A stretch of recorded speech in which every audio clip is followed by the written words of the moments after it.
way down because a lot of people here are detoxing. So you have to talk slow and fun. Over to you. I'll do my best, Jann. Thank you very much. My name is Kelly. I'm an alcoholic. It's a pleasure to read for everybody today. Welcome to Newcomer Slipper Step Workshop. If you are new to AA or coming back, this meeting is for you. This group is exactly what the name says, a workshop. We read 6 AA books, work the steps, sponsor you, and give reading and writing assignments. We will teach you an AA program. We move right along here and people get well here. Newcomer's Slipper Step Workshop is a step workshop. Unlike most AA meetings, it is not a speaker's meeting nor a discussion meeting. It is more like an AA class, AA 101, AA University. You want to have the attitude of learning to do the assigned readings and writings on the steps. We will take you through the steps and AA books in short order. If you are looking for guidance and direction in an AA program, this meeting is for you. Newcomer's Slipper Step Workshop on Zoom is a very unique meeting since we use the same principles AA used between 1932 and 1939. Everybody works in the group and moves through the 12 steps to live our lives free from alcohol and learn a new way of living. We're glad you can make it. Security for Newcomer Slipper Step on Zoom. We have cameras and chat turned off. You can only chat with co-host. We do all of the above for safety reasons. Zoom bombers try to get in and this eliminates them. We don't allow group sharing in chat or exchange of phone numbers. This is an AA step class. Since everyone is new here, we want to protect you. Meeting confirmation can be found at the email address stepworkshop1@gmail.com. You can use that for class, probation, court, etc. 7 tradition announcements. Contributions can be made in Venmo to @Jann-Scott. In Cash App, Jack Fox 111999. In PayPal, which is also good for international. To Jann Scott@gmail.com, 720-646-6131. These contributions go to pay for Zoom, Boulder 1 AA, Boulder County AA, OIO AA Intergroup, and Father Terry's work. We offer free books to those in need. We spend about $350 every month. Suggested donations are $1 to $2 per meeting, or a monthly donation, the price of a 12-pack of Budweiser, which is $19.99. Here are the formats for the meetings. Monday, it's a 12 and 12 step study. Tuesday, we read the big book. Wednesday, As Bill Sees It, and it's Sunglass Wednesday. Thursday, Came to Believe, and it's Dog Thursday. Friday, the chair chooses the topic, and it's Cat Friday. Saturday, we read Living Sober, and Sunday, Daily Reflections. Here's the AA preamble. Alcoholics Anonymous is a fellowship of people who share their experience, strength, and hope with each other, that they may solve their common problem and help others to recover from alcoholism. The only requirement for membership is a desire to stop drinking. There are no dues or fees for AA membership. We are self-supporting through our own contributions. AA is not allied with any sect, denomination, politics, organization, or institution. Does not wish to engage in any controversy, neither endorses nor opposes any causes. Our primary purpose is to stay sober and help other alcoholics to achieve sobriety. Now, please join me in the Serenity Prayer. God, grant me the serenity to accept the things I cannot change, courage to change the things I can, and wisdom to know the difference. If you are new to this meeting, please come for 5 days to see how you like it. Then we'll put you to work. This meeting is recorded with audio only for our podcast on our YouTube channel. No video, pictures, or names show. No one will know you are here. Our podcast is in the chat, Newcomers Slipper Step Workshop AA meeting, and there's the link. Finally, everyone, please introduce yourself as an alcoholic when speaking. Thank you for being here. And now, Jann, back to you in the studio. Okay, hey, thank you, Kelly. Looks like our people from the big treatment center, they left. I think they had the guy with 38 years, Jeff, he had one look at me and he said, oh no, oh no, we're not gonna. This is not, no, nope. Okay. Let's see. So today is Friday, and I think what I would like to do, and Jeff, I'm going to ask you if you could start with this. It's going to be from the big book. And Ron, I'm going to ask you if you would put up the links to the preface, the forward to the first edition, forward to the second, forward to the third, and forward to the fourth. Okay. And we're going to read those today as a group. So over the past couple weeks, we have read There is a Solution, more about alcoholism, The Doctor's Opinion, we just read the other day. And now we're going to read the four forwards and the preface, because these are important. They explain what the Alcoholics Anonymous program is. And I often give these as assignments to people, so you won't have to worry about having this as an assignment, because we're going to do it right now.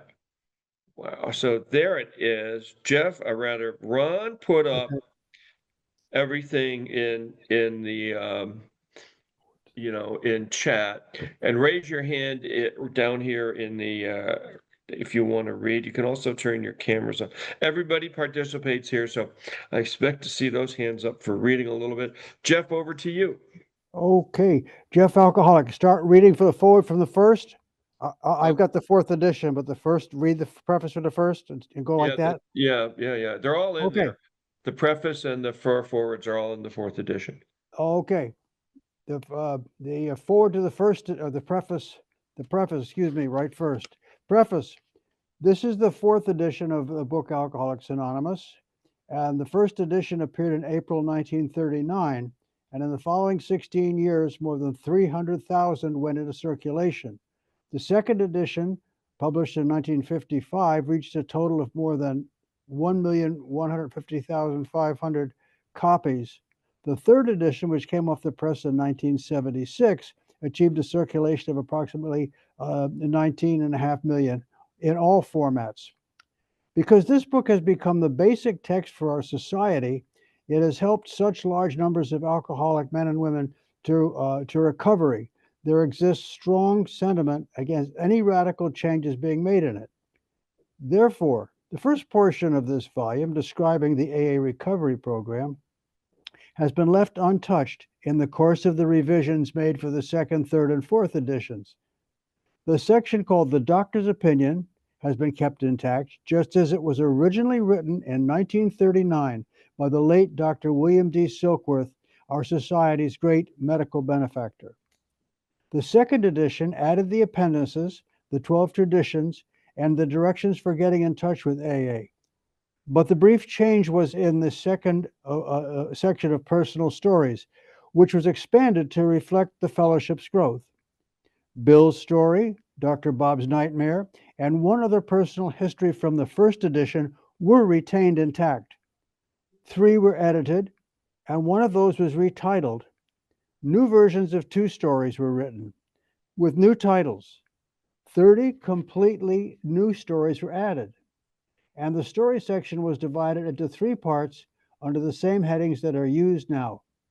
In the third edition, Part 1, Pioneers of AA, was left unchanged.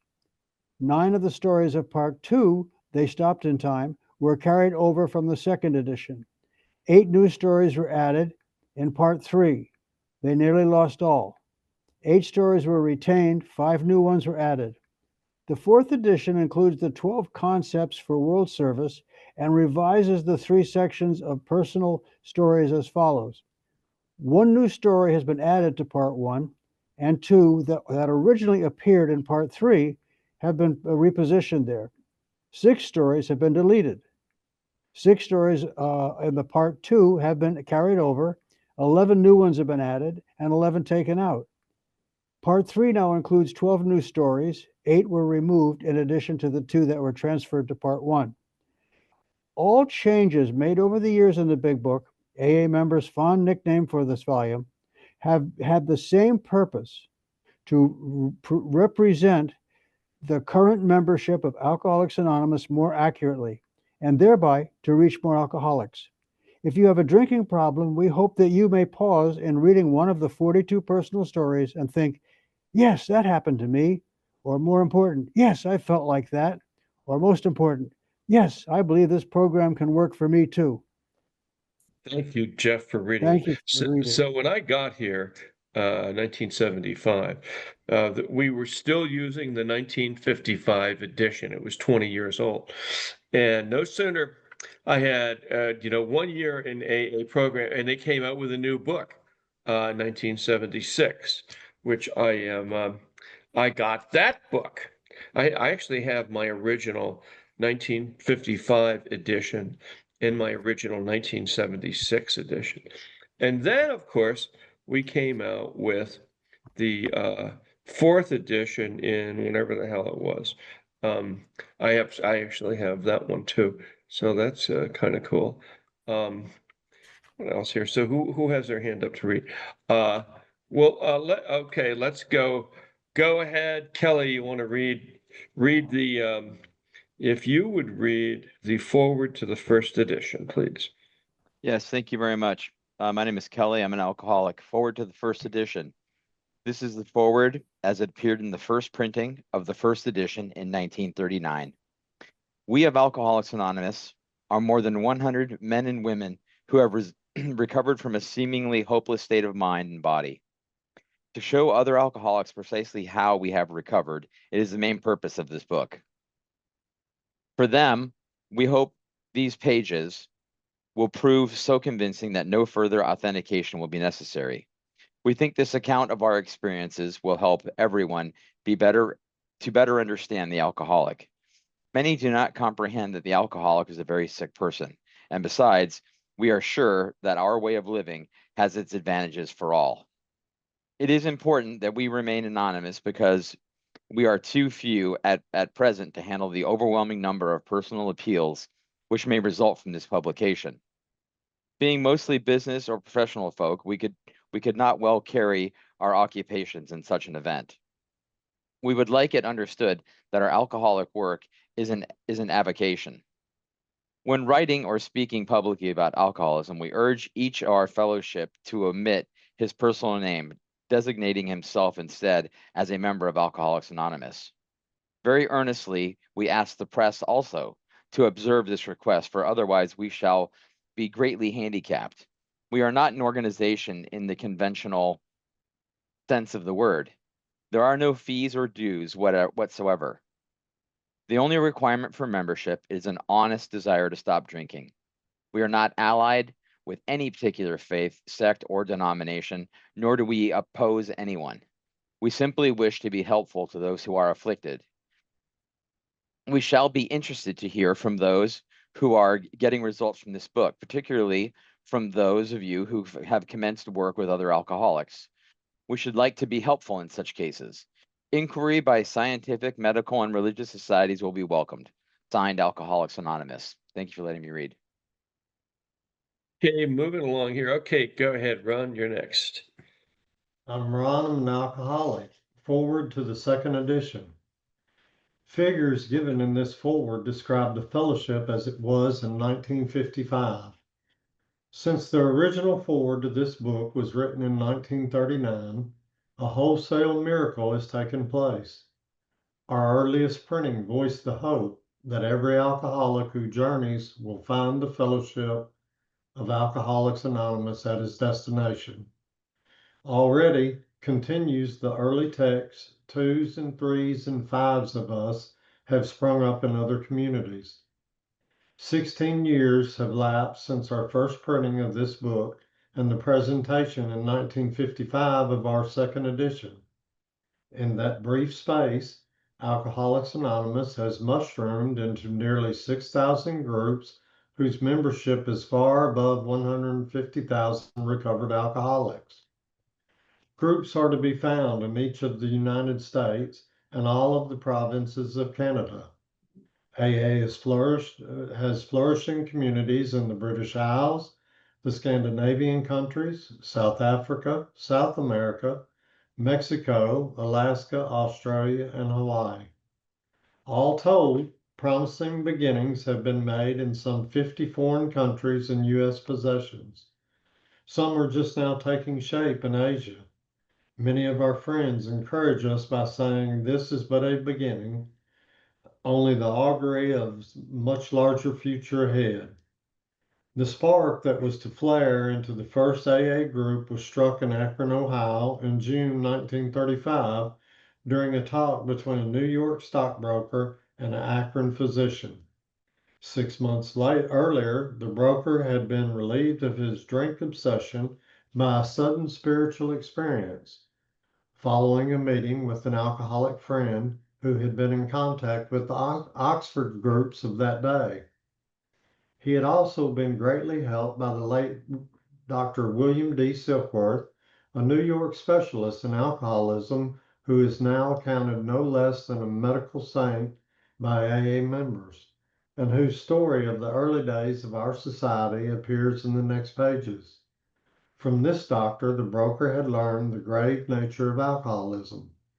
Though he could not accept all the tenets of the Oxford groups, he was convinced of the need for a moral inventory, confession of personality defects, restitution to those harmed, helpfulness to others, and the necessity of a belief in a dependence upon God.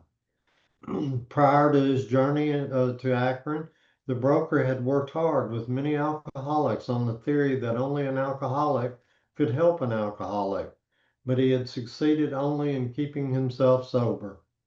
The broker had gone to Akron on a business venture which had collapsed, leaving him greatly in fear that he might start drinking again. He suddenly realized that in order to save himself, he must carry his message to another alcoholic. That alcoholic turned out to be the Akron physician. This physician had repeatedly tried spiritual means to resolve his alcoholic dilemma, but had failed. But when the broker gave him Dr. Silkworth's description of the alcoholism and its hopelessness, the physician began to pursue the spiritual remedy for his malady with a willingness he had never before been able to muster. He sobered, never to drink again, up to the moment of his death in 1950. This seemed to prove that one alcoholic could affect another as no non-alcoholic could. It also indicated that strenuous work, one alcoholic with another, was vital to permanent recovery. Okay, stop right there. And excuse me, where are we here? Oops. I think I sunk my, oh, there it is. Okay, who wants to read next? Who's got who? Holly, you want to read? Are you there? Where's Holly? Oh, there you go. Here you go. Okay, over to you. Hi. Yeah, sorry. Oops, where'd you go? Do you see where we are? You have to unmute. Raise your hand, guys, if you want to read and you're following along. Do you know where we are, Holly? No? How about you, Carol? Are you following along? Yeah. Go ahead. Hence the two men sent to work almost frantically upon alcoholics arriving in the ward of the Akron City Hospital. Their very first case, a desperate one, recovered immediately and became AA number 3. He never had another drink. Oh, sorry, it jumped.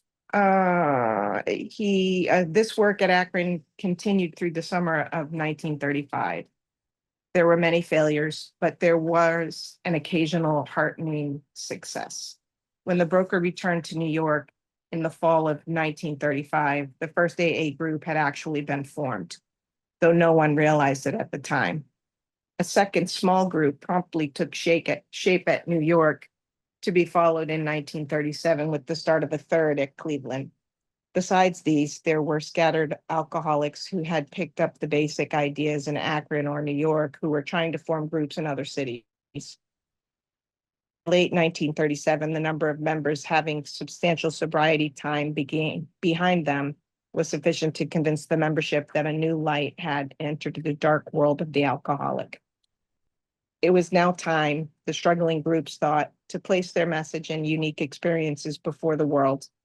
This determination bore fruit in the spring of 1939 by the publication of this volume. The membership had then reached about 100 men and women. The fledgling society, which had been nameless, now began to be called Alcoholics Anonymous from the title of its own book. The flying blind period ended and AA entered a new phase and its pioneering time. With the appearance of the new book, a great deal began to happen. Dr. Harry Emerson Fosdick, the noted clergyman, reviewed it with approval. In the fall of 1939, Fulton Ausler, then editor of Liberty, printed a piece in his magazine called Alcoholics and God. This brought a rush of 800 frantic inquiries into the little New York office, which meanwhile had been established. Each inquiry was painstakingly answered. Pamphlets and books were sent out. Businessmen traveling out of existing groups were referred to these prospective newcomers. New groups started up, and it was found to the astonishment of everyone that AA's message could be transmitted in the mail as well as by word of mouth.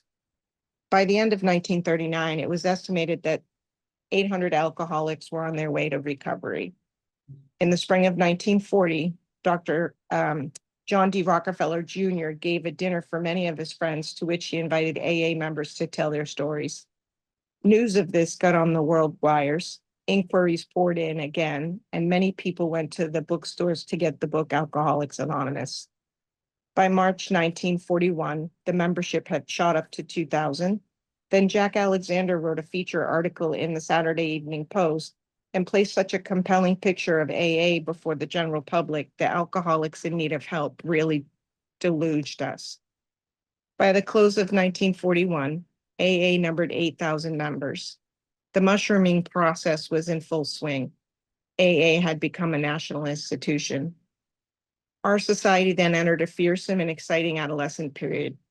The test that it faced was this: could these large numbers of erstwhile erratic alcoholics successfully meet and work together?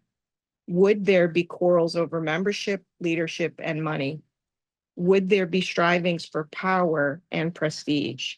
Stop right there. And then, okay, who wants to, excuse me, who wants to read next? Go ahead, Holly, you're up. Okay, did it unmute this time? Yep. Okay. I don't even know what that word is. Would there be schisms? Which would split AA apart? Soon, AA was beset by the very problems on every side and in every group.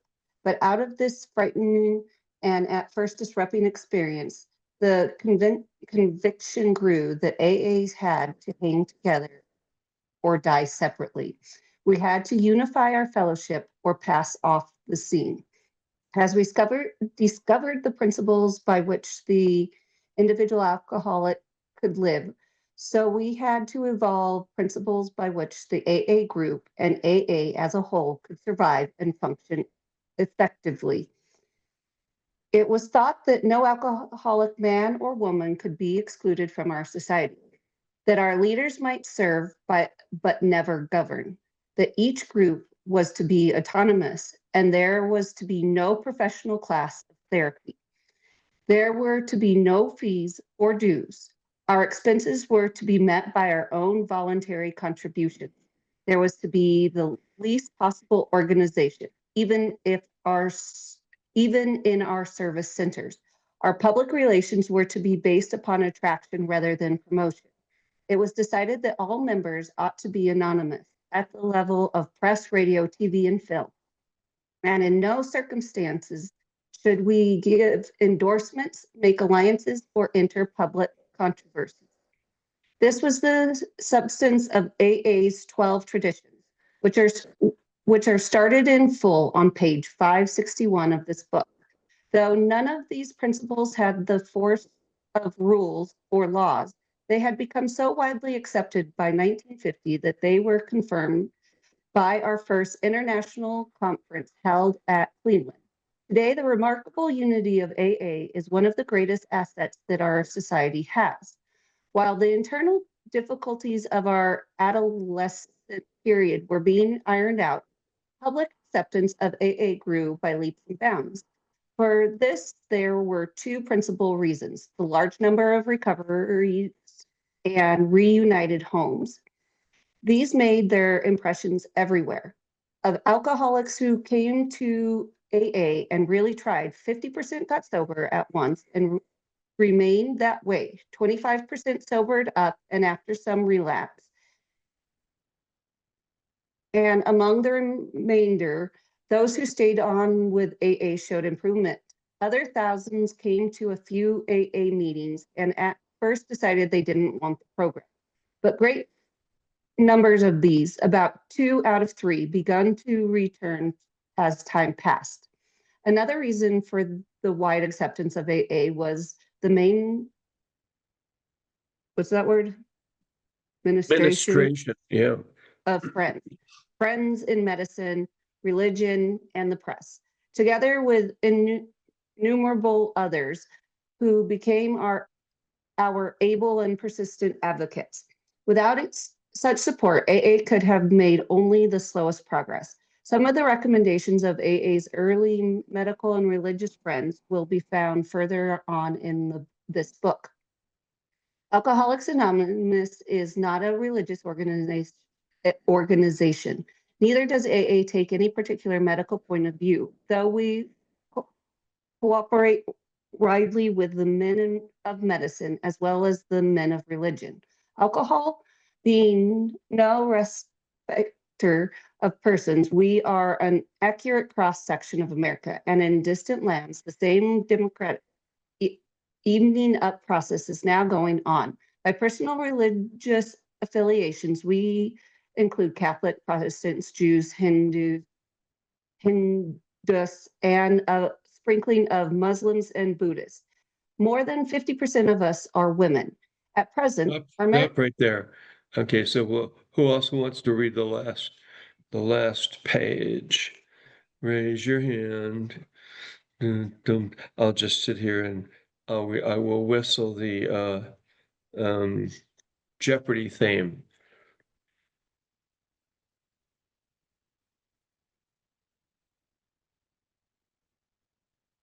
It's only one paragraph. Do you want me to finish it? You go ahead. All right. At present, our membership is pyramiding at the rate of about 20% a year. So far, upon the total problem of several million actual and potential alcoholics in the world, we have made only a scratch. In all probability, we shall never be able to touch more than a fair fraction of the alcohol problem and all its ramifications. Upon therapy for the alcoholic himself, we surely have no monopoly. Yet it is our great hope that all those who have as yet found no answer may begin to find one of the pages of this book and will presently join us on the high road to the new freedom. Okay, thank you everybody for reading. Let's go around the room and see what everybody got out of this, starting down here at the bottom. Al, what did you get out of the preface and the forewords? Everybody go back through, scan, see what popped out for you. Go, Al. This is a participatory meeting. Everybody has to participate, or you get a black mark. Nah, I don't want no black mark, but I'm somebody that has to read things over to really, I can't read it and give you no good answer. I got to read it over by myself. I need quiet. Okay, go over it and get back to me. One thing, Catherine, one thing that stood out in the preface or the forwards. Jan to Catherine. Come on, girl. Sorry, I couldn't get it unmuted. I'm here. Catherine, alcoholic. Okay. I just find it fascinating how they were able to do all of that when they didn't have the things we have today. even, they communicated by letter most of the time. They didn't even usually communicate by phone. And so it was much more difficult. And still they managed to keep it going and to spread it around to people that needed it. Good. When I got here, there was no internet, no fax machines, there were no computers, there were no fucking satellites. I got here in 1975 at AA. We did have telephones, and we did use the U.S. mail. Oh, you know what else we did? We went and visited each other, just show up at somebody's house or someone's business. That was a standard. Um, you go to a meeting and people would say, well, my office is on such and such. You're welcome to come in anytime. I always have a coffee pot going. So here in Boulder, there were 4 or 5 different businesses that I could walk into and sit down, have a cup of coffee, and talk with the guy who was in AA. I don't know how much that goes on anymore, but it was quite the big deal. Okay, Michael in Toronto, what'd you get out of it today? I'm more just impressed of like how far this whole like it all started, like since 1939, and how it got out there, and like how people just reached out, and like I never knew it went that deep, to be honest. Like Yeah. I'm not really familiarized with the whole alcoholic thing. I'm really surprised it went that deep, and how it started from like a small amount of members to like right now, like this is a Zoom call and like anyone could It join is a huge deal, a Yeah. huge deal. The So biggest. Hey, how many days sober are you? And 3 what step months. I'm in yesterday did step 1, part 2. Okay, good. And how Yeah. many days sober are you? 3 months. 3 months. Oh, hey, Ron, I have a question. Did we read all the forwards, or did I miss one? No, we didn't read the last two. We didn't read the last 2? We did not. We did not read the forward to the 3rd edition or the forward to the 4th edition. Okay, here for a minute. Forward to the 3rd. How long is that? Each one is 1 page. Okay, let's read them. You want to read one right now? I will. I'm Ron. I'm an alcoholic. Forward to the 3rd edition. By March 1976, when this edition went to the printer, the total worldwide membership of Alcoholics Anonymous was conservatively estimated at more than 1 million people, with almost 28,000 groups meeting in over 90 countries. Surveys of groups in the United States and Canada indicate that AA is reaching out not only to more and more people, but to a wider and wider range. Women now make up more than 1/4 of the membership. Among newer members, the proportion is nearly 1/3. 7% of the AA surveyed are less than 30 years of age, among them, many in their teens. The basic principles of the AA program, it appears, hold good for individuals with many different lifestyles, just as the program has brought recovery to those of many different nationalities.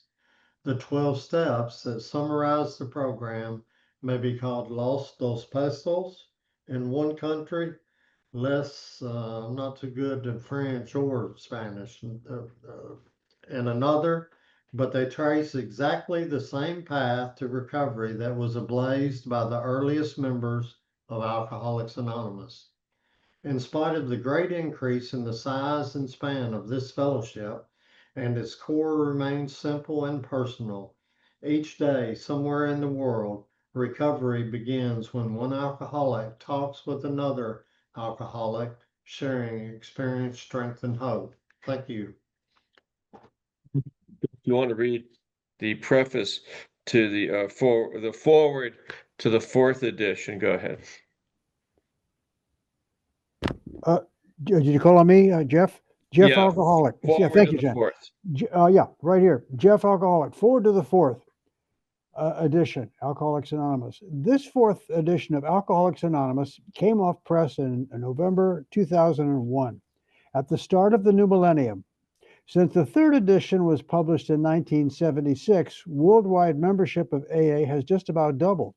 to an estimated 2 million or more, with nearly 100,800 groups meeting in approximately 150 countries around the world. Literature has played a major role in AA's growth, and a striking phenomenon of the past quarter century has been the explosion of translations of our basic literature into many languages and dialects.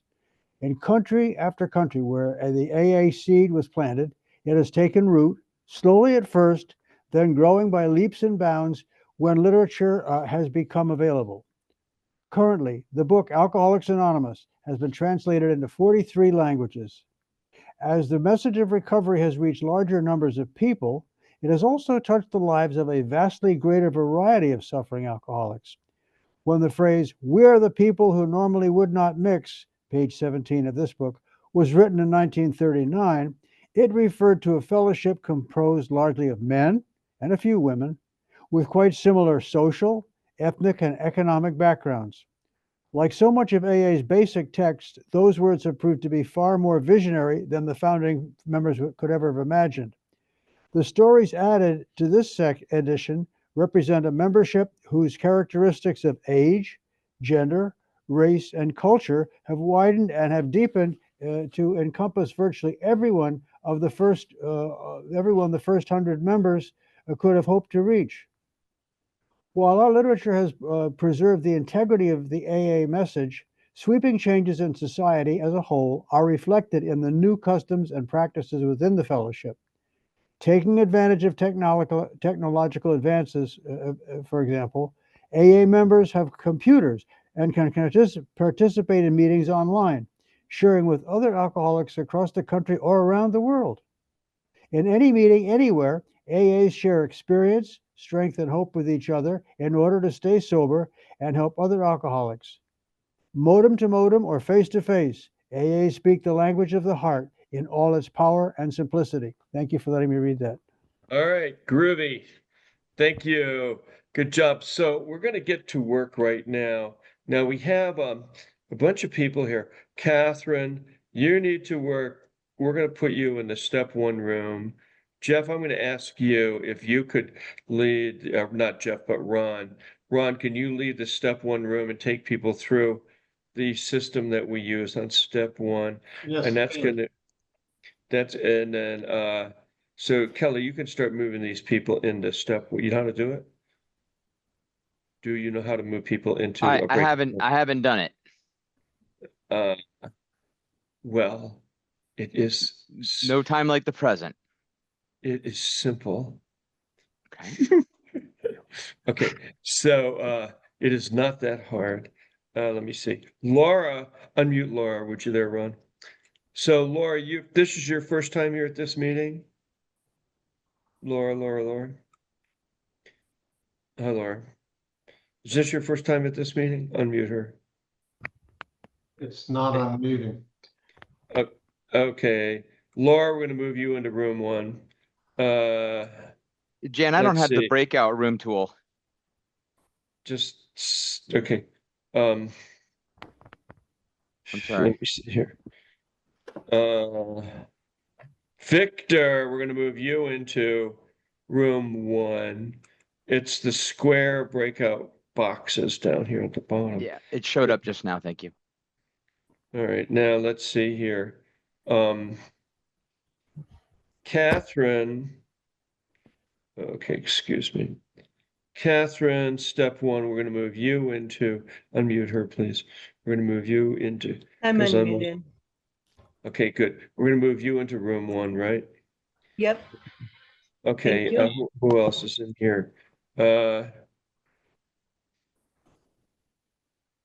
Ron, we're going to move you into room one. I made a mistake. Let me see, who did I? So it's pretty simple to use. You click on the boxes and all the rooms open up. I moved Laura with 7 days. Laura, that was a mistake. I'm going to move you back. I'm going to move you to the sober up room, girl. Jeff, I'm going to ask you if you would lead the sober up room, please. Sure. Okay. So okay. Jeff is he does a master class on oh my God, my life is falling apart. And then where is he? Jeff into the sober up room. Okay. Okay. Who else we're gonna put in there? Um,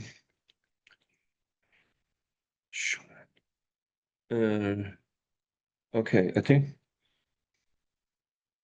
okay, good. I think there's only going to be two of you in there, maybe. Oh, Carol. So Carol, Carol, I'm going to put you in the sober up room with Jeff. He's going to explain to you. Where's Carol? Carol's go into the sober up room with Jeff. He's going to explain things to you. Sober up room. And then we're going to put in Scar. Where are you? Scar, I'm going to move you into the sober up room with Jeff. Even though you're driving, you can help him. Um, just don't crash. Scar, sober up room. There she goes. Bye. Okay, now we have Holly is ready to do the fifth step, but I think what's her name's gone. Okay, Ryan, fourth step. So Ryan, you're writing on your fourth step, right? And Sean, you're still writing on your fourth step? No, Actually, I'm done writing. Okay, who said that? Ryan? You're Sean did. Sean said that. Ryan, you're still writing, right? no, I haven't gotten instructions for step 4. I finished step 3 last time. Okay, so Kelly, can you give Ryan the Okay, so Ryan and Kelly, we're gonna put you in the fourth step room. Ryan in the fourth step room, Kelly in the fourth step room.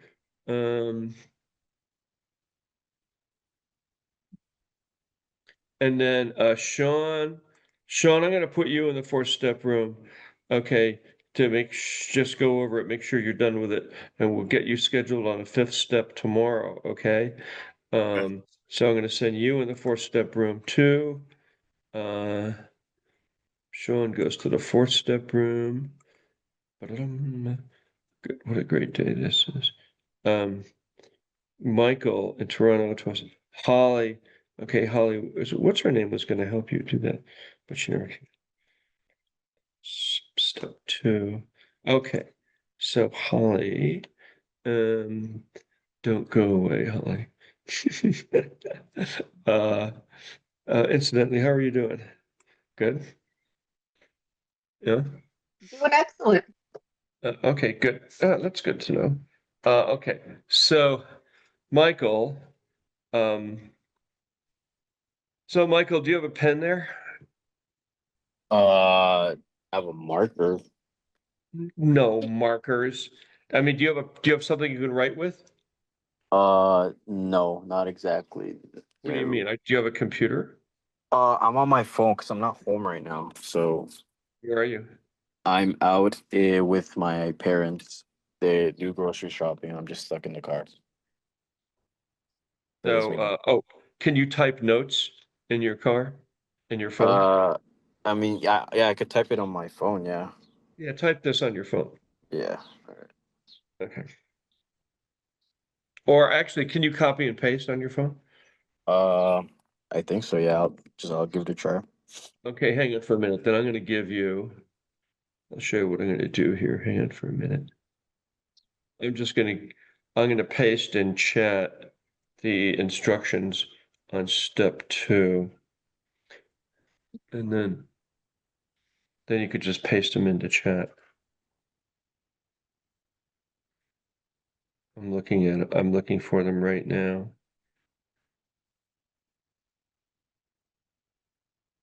Let's see. I'm scrolling down through this. Okay, here it is. Step 2.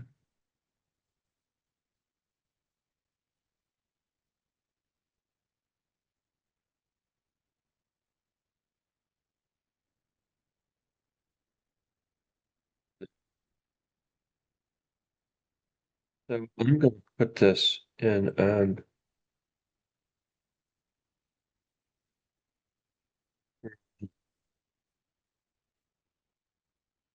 This is step 2. Do you see it there? Oh, shoot. Yeah, I see it. Okay, copy and paste that, and then I'll just go over it with you.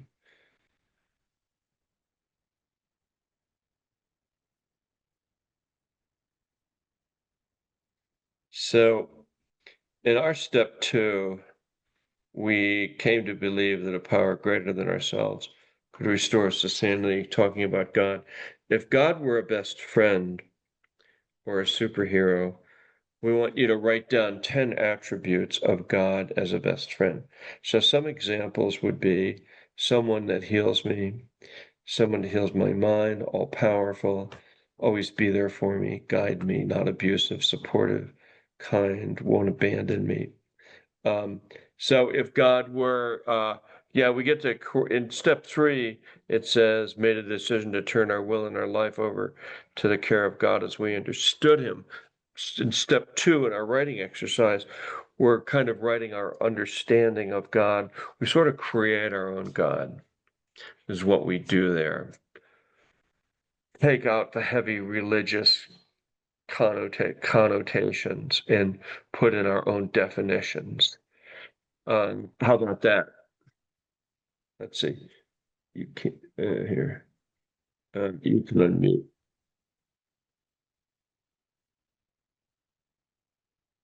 You following along? Michael talking to you. Yes. Okay. So you finished writing on the first step, right? So here we go. So now you gotta just write on this. Come up with 10 attributes. Okay. Okay? Yep. And you could do that while we're sitting here or whatever. All right, cool. Laura, what happened to you? You still with us? She disappeared, huh? Let's see where Laura went.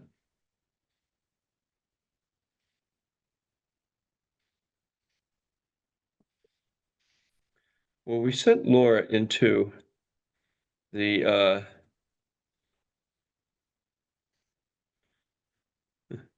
this is so funny. We sent her into the sober up room, but she never took. Oh, my phone just blinked at me.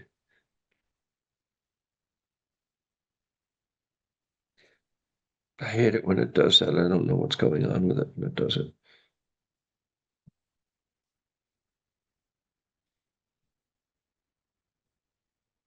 So the only thing we have to do here is Laura, is that you rock climbing? We have to find somebody to do a 5th step with you. Oh, there, not Laura, but Holly. Yeah, tomorrow. We're going to do it today to do quite work out. But that's okay. This thing moves along. It does. I'll tell you one thing you can do on the 5th step.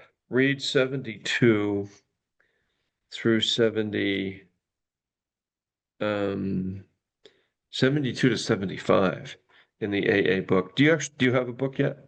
Oh yeah. Not yet. Okay.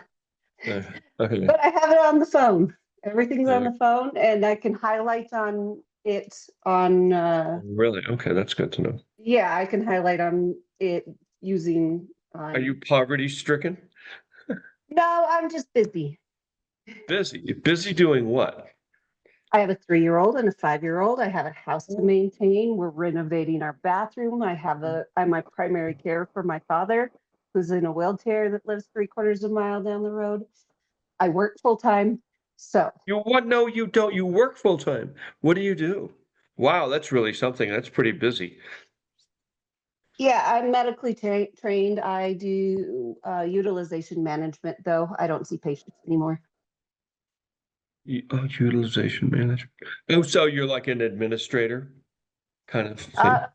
I write guidelines for health insurance plans. Oh, So for my specialty, and then I do review some cases involving those. do you go into the office at all, or do you do it from home? Nope, it was a work from job home before the pandemic. Thank goodness. I set up all of my companies to work from home. Everybody that we hired did not want to work anywhere.